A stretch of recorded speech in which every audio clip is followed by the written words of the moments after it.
Le but premier d'une formation en ligne, c'est d'être vendu. La plupart du temps, si on fait une formation en ligne et qu'on n'a pas de résultat, on ne va pas penser que c'est la faute de la formation en ligne. On va penser que c'est notre faute à nous. Ce n'est pas une formation en ligne qui va réaliser des résultats stupéfiants sur quelque chose de très spécifique. Bonjour, c'est Jean-Philippe de Tout Chanter, l'école de la voix. Et dans cette vidéo, je vais vous parler d'un sujet qui m'énerve vraiment beaucoup. C'est le sujet des formations en ligne. Alors, quand je parle de formation en ligne, ce que j'entends par là, ce sont les formations vidéo.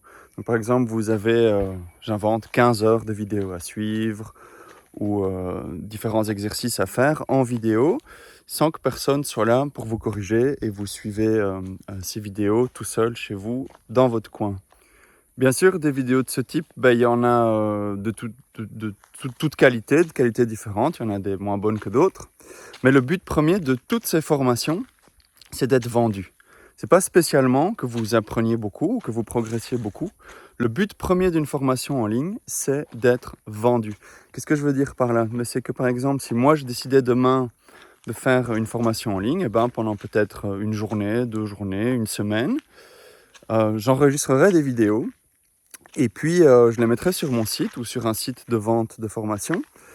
Et je vous les vendrai peut-être 30 €, 300 €, 500 €. Il y en a plein des formations de ce type-là. Et puis, je pourrais faire autre chose. Et pendant que je ferai autre chose, vous seriez chez vous à faire ces exercices tout seul dans votre coin. La raison pour laquelle ça m'énerve vraiment fort, c'est qu'en fait, pour moi, il s'agit d'un transfert de responsabilité. Donc, par exemple, si je suis en coaching avec vous et que vous apprenez quelque chose et que vous progressez, vous êtes content et je suis content. Vous me payez pour ça et tout le monde est content. Si vous êtes chez vous, que vous faites des vidéos que j'aurais enregistrées et que vous ne progressiez pas, qui serait responsable? Dans ce cas-là, vous vous diriez que c'est vous qui serez responsable. Oh, c'est ma faute, je ne fais pas bien les exercices, je ne suis pas assez bon, je ne suis pas assez ceci, je ne suis pas assez cela, c'est pas ma tessiture, c'est ma faute à moi, je ne fais pas bien les exercices. C'est un transfert de responsabilité. Quand vous êtes en face de quelqu'un qui est censé vous apprendre quelque chose, vous devez apprendre quelque chose. Si vous allez chez un coach et que vous n'apprenez rien, vous devez changer de coach. Ça ne sert à rien de rester avec ce coach. La plupart du temps, si on fait une formation en ligne et qu'on n'a pas de résultat, on ne va pas penser que c'est la faute de la formation en ligne. On va penser que c'est notre faute à nous. La troisième raison que je vais expliquer ici, il y en a d'autres, mais je ne vais pas passer 1 heure à m'énerver sur ce sujet. La troisième raison, c'est que apprendre à faire quelque chose qui est compliqué pour nous, pour moi, ça s'apparente à quelque chose de très fin, comme de la mécanique très fine, ou de l'horlogerie, ou de la haute précision. Ce n'est pas des conseils random, des conseils au hasard qui conviennent à tout le monde, qui vont vous servir. Ça va être tel conseil, tel exercice spécifique pour telle problématique. Vous n'avez pas besoin, par exemple, j'invente un exemple, vous voulez chanter en overdrive dans la partie haute de la voix. C'est quelque chose que beaucoup de chanteurs veulent vouloir faire.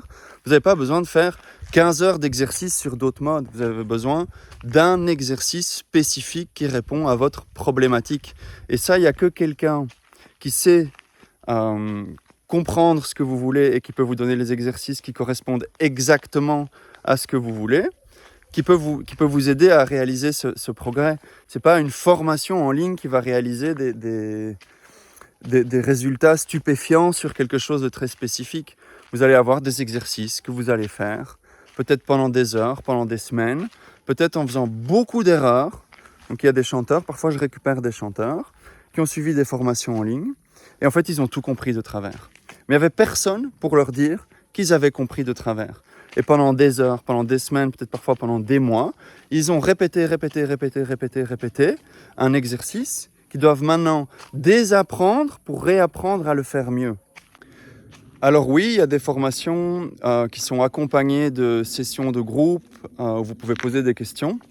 C'est bien, c'est déjà mieux, mais moi je pense que c'est un emplâtre sur une jambe de bois. Ce sont les raisons pour lesquelles vous ne trouverez pas de formation en ligne sur Tout Chanter, l'école de la voix, parce que ces choses-là sont faites pour être vendues. Elles ne sont pas faites pour vraiment, vraiment, vraiment aider le plus possible les chanteurs qui veulent progresser. À bientôt pour plus d'autonomie vocale.